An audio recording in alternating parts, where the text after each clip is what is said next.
Just stop responding, and everything falls apart. People start acting differently. They get restless, demanding, label you, as if your silence were a crime, as if your absence were a threat. But the truth is different. You were the one holding everything together. It was your presence that kept relationships standing that were already falling apart. People who only functioned because you bent over backwards. When you disappeared, they notice. They realize they were hanging on you. That without your yes, the game is over. That without your smile, the theater loses its meaning. And then, for the first time, you are no longer the protagonist. It is the void you left behind. You were conditioned from an early age to be available, to say yes before understanding the question, to help before being asked, to love without being loved, to understand without being understood, to accept everything in the name of a supposed greater good that never included you. You grew up confusing presence with value, confusing accessibility with love, confusing being good with being useful, and so you became a servant, an emotional servant, a psychological servant, a social servant, a servant who smiles, who gives of themselves, who says no problem with eyes full of problems, a servant who hides their pain to keep the peace, as if that were noble. But it's not. It's self-abandonment, it's self-deception, it's self-destruction. When you are always available, you are predictable. When you are predictable, you are controllable. When you are controllable, you are disposable. Because everything that is controllable, ceases to be feared. Everything that is predictable, ceases to be respected. Everything that is always present, ceases to be noticed. And then, you become a backdrop in the lives of others.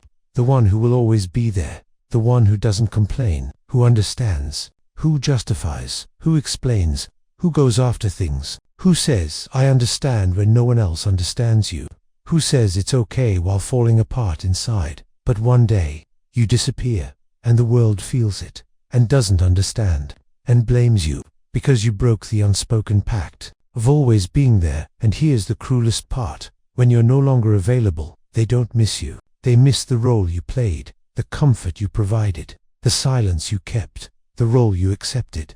They miss the puppet that danced to the touch of an emotional button. And when the button fails, frustration explodes. Because now, for things to work, they will have to deal with their own emptiness, their own lies, their own needs, and they are not prepared. Because you have always been their buffer against reality. The soft pillow for the thorns they created themselves. When you disappear, they fall straight to the ground. No cushion, no excuse, no escape. And you, for the first time, breathe. For the first time, you taste silence. For the first time, you hear your own voice without it echoing the expectations of others. For the first time, you realize that being absent, is a form of presence. Disappearing, is a way of finding yourself. That saying no to the world is saying yes to yourself. And then you begin to realize your absence is your cry. Your absence is your sacred revenge against a world that demanded too much and gave back too little. Your absence is the beginning of your return, but not as a servant, as a master. Master of yourself, of your limits, of your energy, of your life. But be prepared. The world does not easily accept your autonomy. They will call you selfish, ungrateful, cold, weird, because you broke the system, because you no longer function on autopilot, because you no longer answer the call of guilt, because you, finally, are no longer available. And that forces them to look at themselves. And no one wants to look at themselves. It's easier to blame you. You became the villain because you refused to continue being the hero. But make no mistake. The villain has always been necessary, because he is the one who brings the truth. He is the one who breaks the cycle. He is the one who says, no more. By disappearing, you transformed yourself. You ceased to be comfort and became confrontation. You ceased to be a mirror and became an abyss. You ceased to be a lap and became absence. And it is in absence that true love is born. Not that love conditioned by what you offer, but that love that asks, who are you when you do nothing for me? Few will love that you, but those few will be real. Because those who love your absence love your essence. Those who remain when you leave are not there for what you do, they are there for who you are. The rest, they leave, because they were never there.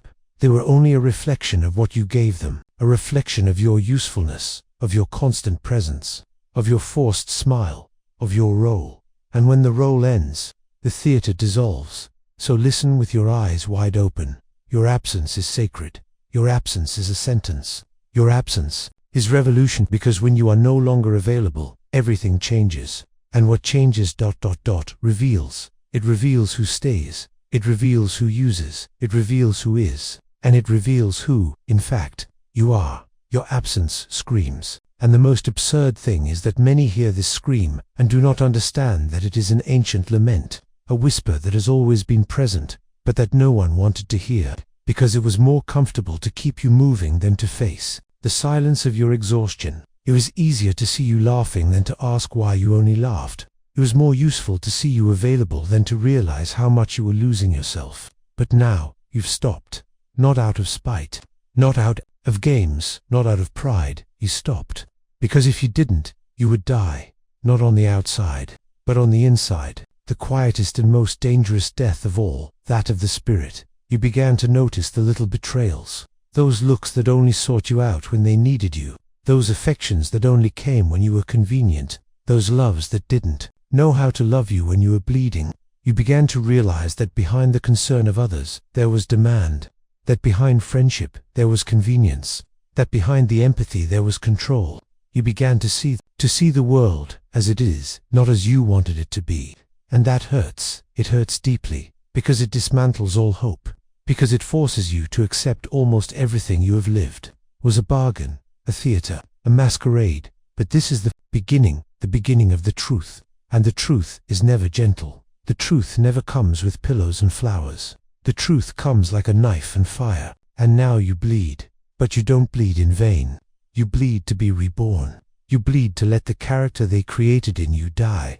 You bleed so that something deeper can emerge. The one who no longer lives for others. The one who dares to choose themselves. The one who says no.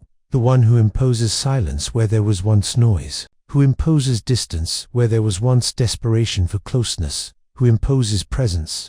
In absence you start walking differently, looking different, talking less, thinking more, and they don't understand. They say you've changed, and you confirm, yes, I've finally changed. Because changing wasn't a choice, it was a necessity. It was a matter of survival. You needed to leave the stage, not out of cowardice, but out of lucidity. Because there, on that stage, all the roles were rotten, and you weren't born to live pretending. And here, in this new place of silence, you begin to hear something new, your own voice, a forgotten voice, muffled, asleep under layers of obligation and guilt. A voice that doesn't apologize for existing, that doesn't bow down for fear of rejection, that doesn't mold itself for fear of being alone. A voice that says, you owe nothing to anyone. A voice that repeats, you don't need to be understood to be true. A voice that shouts, you weren't born to sacrifice yourself on the altar of other people's expectations. And that's when something precious happens. Your loneliness becomes a temple. Your silence becomes ritual. Your absence becomes your sacred presence. You begin to be enough. You begin to discover the bitter and liberating taste of not depending, of not begging, of not bending.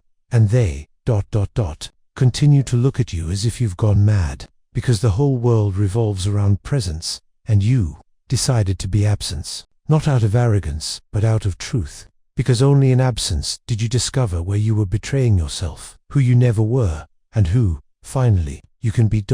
And now, pay attention. The tests will come. People will return. Relationships will reappear. Situations will repeat themselves. But you are no longer the same. You hear old words with new ears. You look at old loves and realize how much they were poison disguised as affection. You see, in the small demands, attempts to pull you back into emotional captivity. But you no longer fit there. You have grown, not in size, but in presence, in density, in integrity. And the price of that, is loneliness. Yes, you will lose a lot of people, but understand, you never had these people. They had you. And when you were no longer available, they left, because they were never there for you. They were there for what you provided, for the role you played, for the pain you hid, so as not to bother them. And now, without that, they don't know what to do. And that, is liberating. Because now you are clean, raw, alone, but true. For the first time, whole, and it is in this emptiness, in this silence, that something rare is born. Autonomy, the courage to be misunderstood, the strength to remain true to yourself, even when everything around you begs you to return to your old role. You begin to experience a new kind of power, a silent power, invisible, but unbreakable, because it doesn't depend on approval, because it doesn't need to be applauded, because you no longer need to be loved the way you were, because now, you love yourself the only way that matters, as someone who is no longer for sale. So here's my most raw question. How long will you continue to sell yourself for crumbs of acceptance? How long will your price be the fear of rejection? How long will your freedom be exchanged for companionship? The answer lies in your next move, because now, all that matters is what you do when no one else applauds. Comment, "Today, I choose myself," and start the decision that was never made for you. You said you chose yourself, but did you really? Because choosing yourself isn't saying a pretty phrase, it's tearing down an entire empire built on fear. It's breaking silent pacts of self-annihilation. It's looking in the mirror and accepting that much of what you've lived was a lie. Choosing yourself is getting up off the floor without anyone's help. It's bleeding alone without making a spectacle of your pain. It's looking into the abyss of abandonment and saying, "I'm staying with myself." And that, my friend, is for the few, because everyone wants to be loved, but almost no one wants to truly love themselves. Because self-love isn't a warm hug, it's a knife, it's a cut, it's the courage to disappoint the whole world, so you won't be disappointed again. Are you prepared to be hated by those who once adored you? Are you ready to lose everything that held you back? Are you ready to be called ungrateful, arrogant, distant, just because you stopped kneeling? Are you ready to no longer have sweet excuses, soft apologies, or automatic forgiveness? Because the day you say "I can't take it anymore" is not the end of a story. It is the beginning of a war against all the voices inside you that still insist that you must sacrifice yourself in the name of harmony.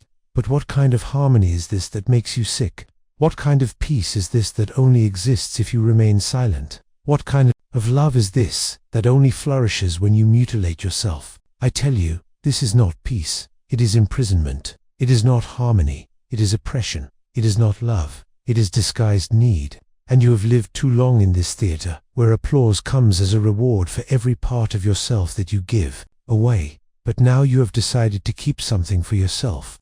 And the theater has collapsed, the spotlights have gone out, the masks have fallen, and the audience has left. You are left alone, in the dark, in silence, with the raw, naked truth. You are not loved. You were functional, and this revelation either destroys you or sets you free. It all depends on your courage to stand without the compliments, without the invitations, without the likes, without the hugs that came with hidden thorns. Can you do it? Can you walk down streets where no one else is waiting for you? Can you live days without being necessary to anyone? Can you be present for yourself when the whole world has become absent? Because that is the measure, the yardstick, the sieve, the test of true rebirth. Look closely. Who are you when no one validates you, when no one wants you, when no one needs you, when the only voice that echoes is your own? And it is not kind, nor sweet, nor merciful. It is harsh, it demands, it lays bare every time you have betrayed yourself. And you listen, and you cry, and you can't blame anyone else, because now you know, your availability was the foundation of your prison. But here's the paradox. You had to imprison yourself too. Recognize the key, and that key is your no, your limit, your absence, your silence, your choice for yourself, even if it costs you everyone else. Do you think that's radical?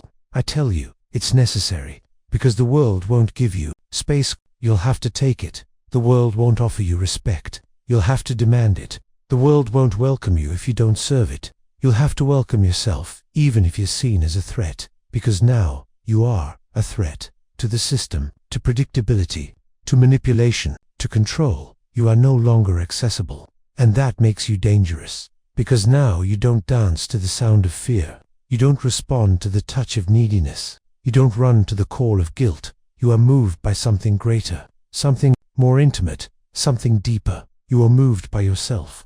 And those who are moved by themselves destabilize everyone around them, because most people have never been moved by themselves. They have always moved out of need, out of fear, out of necessity, out of dependence.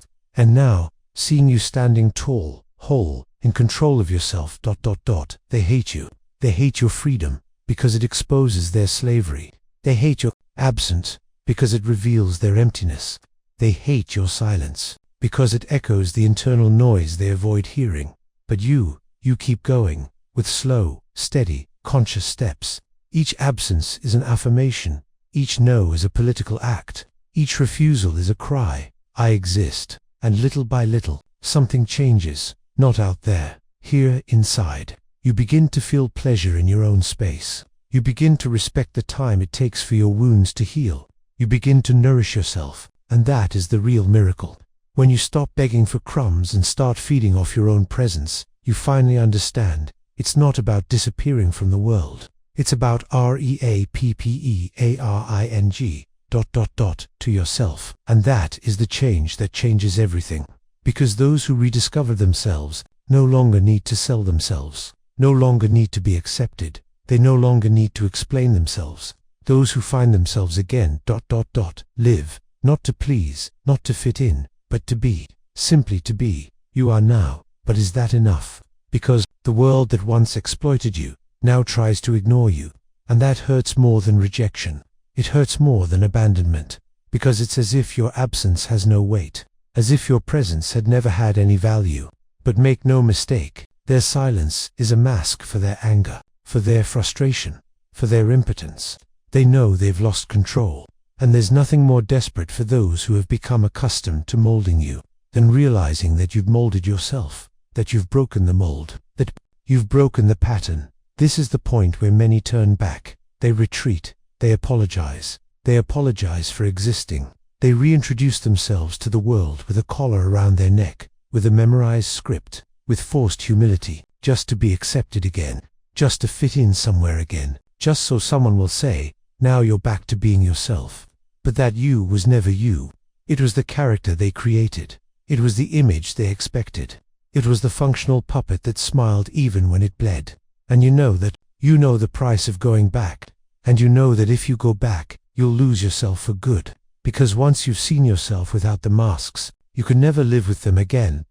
And so you go on, alone, sometimes in silence, sometimes in revolt, sometimes in fear, but always with truth. Because now, even if it hurts, you can no longer bear to lie to yourself. You chose the narrow, dark, uncertain path, but it is real. You chose to leave the empty applause and enter into fruitful solitude. You chose to exchange being loved for being whole. And that has a cost. The cost is being misunderstood. It is being judged. It is being labeled. It is being reduced to caricatures. The selfish, the insensitive, the ungrateful, the arrogant. But you have learned, these labels do not say who you are. They only say how much your absence hurt the comfort of others, how much your change revealed what they were trying to hide, how much your truth cut through their fantasy. And here's the secret that few realize. When you stop being available, the world tests you, but not with questions, with provocations, with crises, with losses, with threats, with temptations, all to pull you back into the old cycle, all to convince you that you are wrong for changing, that you are crazy, that you are cold, that you are distant, all to make you doubt your own strength. And this is where you must stand firm. This is where you must remember. You are not moving away out of spite. You are moving closer to yourself. You are leaving the arena where others throw their wounds at you, where your every gesture is used as an argument against you, where your every silence is turned into guilt, where your every no becomes a crime. You are leaving this emotional prison, and the world hates it, because the world only works when you are available, when you are accessible, when you are vulnerable, because that's how they use you, that's how they drain you. That's how they keep you tamed. But now, no more. Now you realize that every yes you gave was a denial of yourself, that every time you gave in, it was a little death, that every time you saved someone, it was you who drowned. And now, you stop, and you let the world drown in its own absence, not out of cruelty, but out of justice, for balance, because you weren't born to be anyone's lifeline. You were born to be the ocean, deep, mysterious, indomitable. And it is in this new awareness that you begin to realize something great. Your absence has created space for the new, for the real, for the unexpected. The right people begin to approach, slowly, silently, without demands, without expectations, without emotional drama. They arrive and say, "Stay as you are," and you are amazed, because no one has ever loved you like this, without a function, without a role, without performance. And then you understand, you had to leave the world, for the world to come to you without masks. You had to stop being available. To discover who really saw you, you had to disappear. To become visible, you had to die to be born. And that is the miracle, the phoenix, the rebirth, the revolution. But maybe you're still there, waiting for a conclusion, a closure, an answer, something that makes it all worthwhile. That tells you, yes, you won. But listen carefully. There will be no gold seal. There will be no diploma. There will be no final applause. Because real life doesn't end with lessons, it ends with decisions. And you are now faced with the quietest of all. Continue alone or return captive. Remain true to yourself or bow to the old script. Remain in the silence that heals you or run back to the noises that distract you. You already know the answer. It's there, pulsing inside you. It burns because it's alive, because it's raw, because it wasn't taught, it was ripped from pain. That answer doesn't come with words. It comes with posture, with presence, with absence. Because now, everything you do is language. Your delay in responding is a choice. Your disappearance is a statement. Your indifference is a shield. Your silence is a scream. And you finally understand. You no longer need to explain. You no longer need to prove yourself. You no longer need to save anyone. You no longer need to please anyone. Because now, you are simply no longer available. And at that moment, the world realizes it. They don't say anything. They don't send messages. They don't apologize. But they feel it. They feel your absence as a sacred absence. They feel that something essential has been lost. They feel that, where there used to be someone malleable, there is now an abyss, a mirror, a void that brings back the truth they tried so hard to avoid. You were the axis. You were the foundation. You were the pillar. And now, you're gone. And no matter how hard they try to fill the void with other people, other distractions, other faces, your absence remains. Like a ghost, like a warning, like an echo. Yes, the world misses you, but it doesn't say so. Because that would require humility, it would require reverence, it would require truth. And the world, still lives on appearances. So it pretends. It pretends that everything is fine. It pretends that you were never that important. It pretends that they've moved on. But deep down, they know your absence has changed everything. And the strangest thing is that you know it too, but you're not proud of it. Because it doesn't make you better. It makes you real. It makes you whole. It makes you dangerous. Because you can no longer be manipulated. You can no longer be molded. You can no longer be broken by empty promises. Because now, you've been through death. The death of yourself. The death of the old you. And what's left? You, naked, raw, whole, without the need to be loved, without the urgency to be understood, without the panic of being rejected. You are earned. That's enough. Because now, everything you need, is within you. And that is the freedom that no one can give you, and no one can take away. And if, even after all this, you still ask, but what if they never understand? I will tell you, that's good. Because being understood, is no longer your purpose. Your purpose is to be whole, untamed, impossible to reduce. Because the world doesn't need more understandable people. It needs whole people. Whole people who don't bend, who don't sell themselves, who don't back down, or don't ask permission to exist. And if you still ask, but what if I feel alone? I will tell you, you are already alone. The difference is that now, you know it, and that knowledge sets you free. Because it makes you responsible for yourself. Because it prevents you from placing the burden on the shoulders of others. Because it forces you to be present in your own emptiness. And that presence is the beginning of a new world. And if the question remains, what if I regret it? I smile. Because only those who forget the price of their own pain regret it. And you, will never forget.